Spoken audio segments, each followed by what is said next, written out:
शुभ संध्या friend. मेरा आज का टॉपिक है कैसे लेबानन एक सुंदर से टूरिस्ट कंट्री से टेररिस्ट कंट्री बन गया। एक टाइम में लेबानन को गल्फ ऑफ स्विट्जरलैंड बोल के पुकारते थे। 1975 से लेके 1995 इस दरमियान लेबानन का जो धरती है वो हीरे से भी ज़्यादा कीमती थे। उस देश में तत्कालीन जो राजा थे किंग, उस किंग ने एक ऐसा ही आदमी को चुना था फॉरेन डिप्लोमेट तरीके। उनका नाम था रियाद हयान अथवा रियाद लेबानन। तो रियाद हयात जो थे वो बहुत टैलेंटेड बैंक ऑफिसर थे। सेंट्रल बैंक ऑफ लेबानन में टॉप पोस्ट में थे। तो उनको इंटरनेशनल लेवल में एक डिप्लोमेट तरीके अपना कैसे परदेश से लोन, कैसे परदेश से इन्वेस्ट आई, इनको पर उनको नियुक्त किया गया। उन्होंने ऐसा ही स्कीम निकाला जो स्कीम बाद में स्कैन में कन्वर्ट हो गया और पूरा दुनिया से हजारों करोड़ों बिलियन डॉलर्स उस लेबानन को इन्वेस्ट करते थे। एक सुंदर से टूरिस्ट प्लेस बन गया था पूरा 1975 से लेके 1995। उस टाइम में लेबानन का धरती इंसान स्विट्जरलैंड जाना पसंद नहीं करते थे। लेकिन इन बिटवीन जब ईरान युद्ध हुआ और इराक कुवैत युद्ध हुआ, उस टाइम में अमेरिका इराक के ऊपर ज़बरदस्त सैंक्शन लगाया और साथ में तस-नस कर दिया।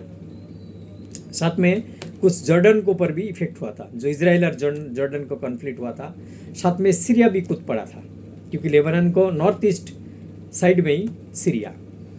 तो ये सीरिया से बहुत सारे शरणार्थी लेबानन में घुस गया था क्योंकि तब का लेबानन मतलब स्विट्जरलैंड।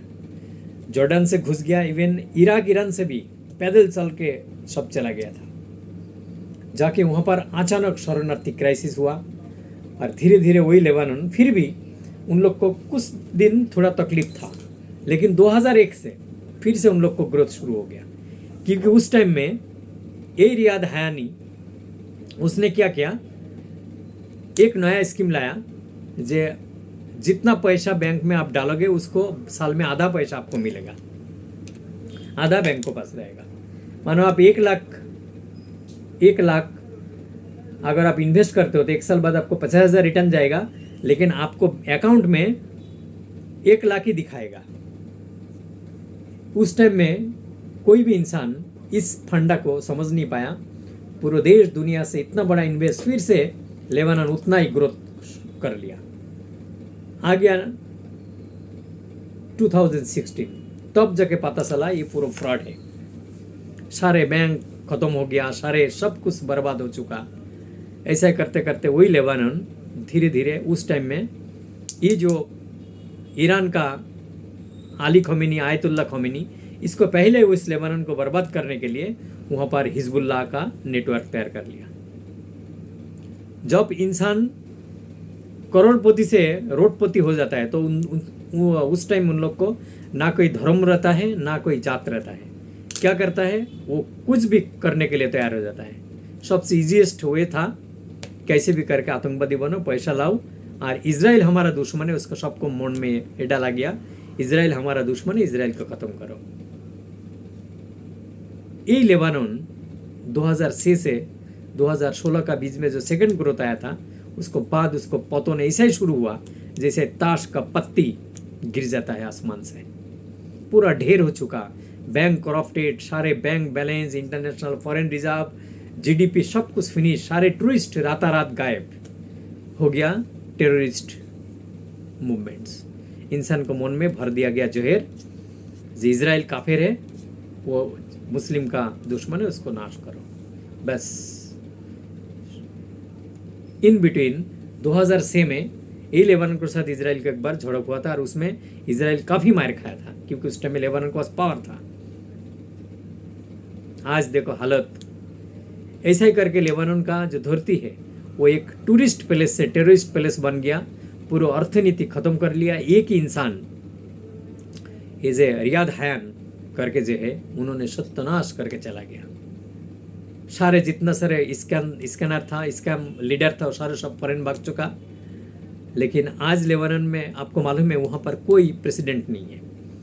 3 पार्टी का राज चलता है, आधा क्रिश्चियन है, इसलिए क्रिश्चियन का प्रेसिडेंट बनेगा। और जो प्रधानमंत्री और उप प्रधानमंत्री शिया से और सुन्नी से। ऐसे करके लेबानन का धरती धीरे धीरे बोलते हैं ना, टूटते हुआ इंसान हाथ में जो भी आए वही पकड़ ले, यही कंडीशन में है। और इन बिटवीन इतना पूरी तरफ से ईरान इन लोग को ब्रेन वॉश कर लिया, जे पूरा टेररिस्ट कैंप ऑर्गेनाइज किया इजराइल के ऊपर, हजारों लाखों ये सब बम गोला बरसाया। इजराइल पहले गाजा को ख़त्म किया, आ गया लेबानन का बारी। क्या जरूर था, तुम तो अच्छा खासा थे। इजराइल का पॉलिसी है, तुम मेरे को छेड़ोगे नहीं, मैं तुम्हें छोड़ूंगा नहीं। अगर तुम मेरे को छेड़ोगे तो मैं तुम्हें छोड़ूंगा नहीं। आज लेबानन का धरती देखिए, मात्र 4-5 दिन का युद्ध में आधा लेबानन इजराइल का मिलिट्री का कब्जा में आ चुका है। अभी जो वहाँ का हिजबुल्ला का लीडर है वो श्वेत पताका लेके बोलते हमें माफ़ कर दो, हमें गलती हो गया, हमें बिन कंडीशन में सरेंडर कर रहा है। क्यों भाई? तो इस बात से सबको शिक्षा मिलना चाहिए जो दुनिया में आतंकवाद ये किसी को भला नहीं होता है, किसी को भला नहीं कर सकते। आतंकवाद से आप नाम कमा सकते हो, आप जिहाद कर सकते हो, लेकिन आपको बर्बादी सिवाय कोई प्रगति नहीं हो सकते। एग्जाम्पल आज का पाकिस्तान, कल का बांग्लादेश होने वाला है। आज का लेबानन, आज का गजा। इजराइल छोटा से देश है। देखो मैंने 2 दिन पहले लेक्चर में बताया था, मात्र 80 to 81 की मैक्सिमम 90 लाख का पॉपुलेशन है, पूरा तसनस करके छोड़ दिया। 56 मुस्लिम वर्ल्ड है, 202 करोड़ इन लोग को पॉपुलेशन है, किसी की हिम्मत नहीं इजराइल को टच करे। ऐसा क्यों? इसीलिए बहुत टैलेंटेड है, बहुत ही बुद्धिशाली व्यक्तित्व है। दुनिया का जितना बड़े बड़े कंपनी है उनका ओनर है, जितने सारे स्मार्टफोन, मोबाइल, लैपटॉप, कंप्यूटर, सारे सब हर जगह पे इन लोग को सब कुछ ना कुछ इंटेलिजेंस चिप लगा रहता है। अंतरिक्ष से लेके दुनिया के अंदर तक इन लोग को नेटवर्क बिछा हुआ है मोसाद का। मोसाद उन लोग को जो खुफिया तंत्र है उसका नाम है, जैसे इंडिया का रॉ है। एक अदम्य देश है, इनको कोई वो नहीं कर सकते, इसको कोई दबा नहीं सकते। और ये मनुवादी जितना सारा जिहादी मेंटालिटी है इन लोग को आप खैर नहीं। ये इजराइल अभी इसको लेबानन को शांत करेगा, ऐसा ही पूरा पत्थर युग में डाल देंगे उसको। 5000 साल पहले जैसा ही लेबानन था उसी युग में डाल देंगे। और उसको बाद देखना, ये बात याद रखना, आएगा नंबर ईरान का। ईरान जो उछल रहा है बार बार, उसको काम देखो। ईरान से बनता नहीं है जॉर्डन से, ईरान से बनता नहीं है कुवैत को, ईरान से बनता नहीं है इराक को, ईरान से बनता नहीं है सऊदी अरब को, ईरान से बनता नहीं है यमन को। हाँ, किसी से जितना सारे मिडिल ईस्ट, ओमान, उनसे भी नहीं बनता है। जितना सारे मिडिल ईस्ट कंट्री है वो हर जगह पे कोई ना कोई आतंकवादी गुट डाल के ये अपना ईरान बना के रखा है। उसमें हिजबुल्ला बोलो, हमास बोलो और हुती विद्रोही बोलो, ये सारे का सारे सब ईरान का पुष्यपुत्र है। तो ये जो खमीनी फैमिली है ये भले ईरान को कैप्चर करके रखा है, हिप्नोटाइज करके रखा है, डिक्टेटरशिप करके रखा है, लेकिन इनका जो असल मकसद है मुस्लिम जहाँ का खलीफा बनना है।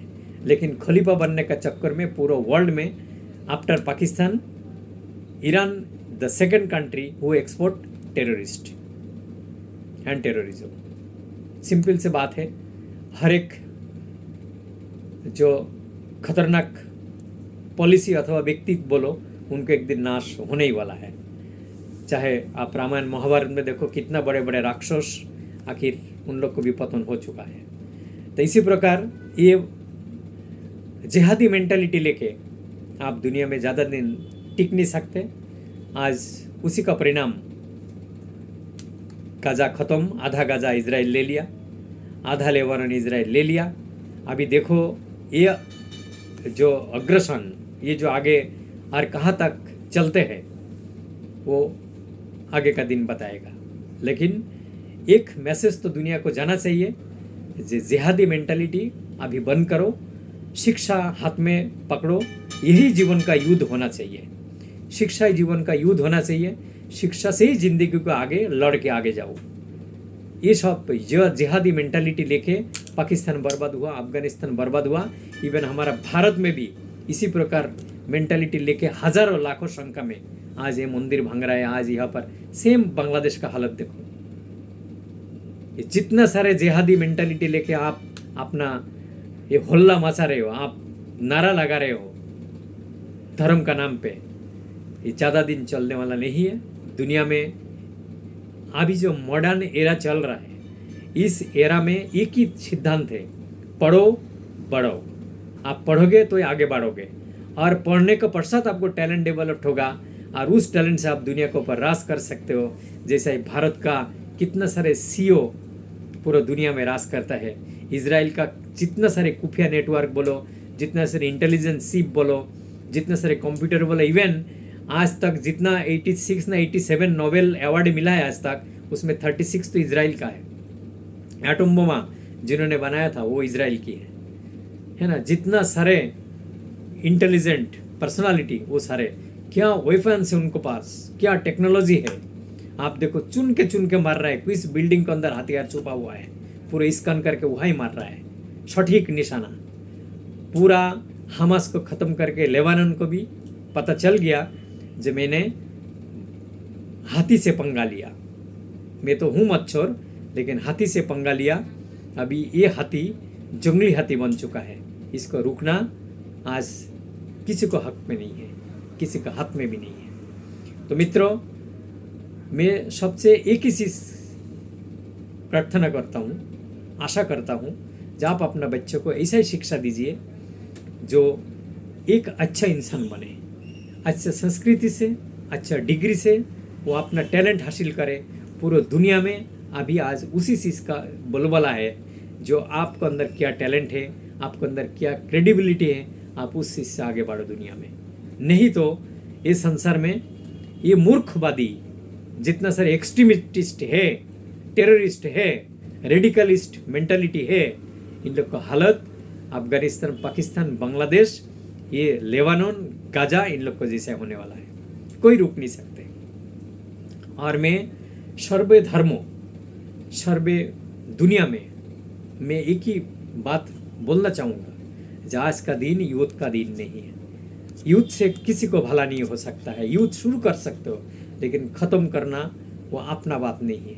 और इसीलिए अगर आप चाहते हो शांति, तो उसको एक ही मंत्र है, बच्चों को अंदर शिक्षा दो, बच्चों के अंदर संस्कार दो, और बच्चों के अंदर ये बुद्धि दो जे वासुदेव कुटुंबकम, सारे दुनिया हम एक फैमिली है। बच्चों के अंदर जिहाद डालोगे, वो जिहादी जाके आगे जिहादी मेंटालिटी अपनाएगा। इंडिया में गली गली में ऐसा ही दिखाई देता है, बांग्लादेश में गली गली में दिखाई दे, पूरा पाकिस्तान जिहादी है, अफगानिस्तान की हालत है। हाँ, बाकी था ईरान, बाकी था लेबानन, गाजा, ये सब धीरे धीरे शांत हो जाएगा।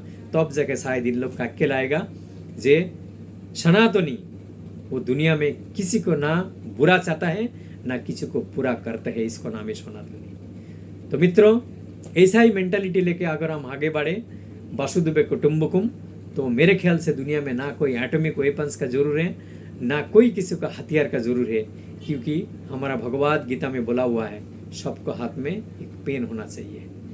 हाँ, a teacher and a pen can create a man to human.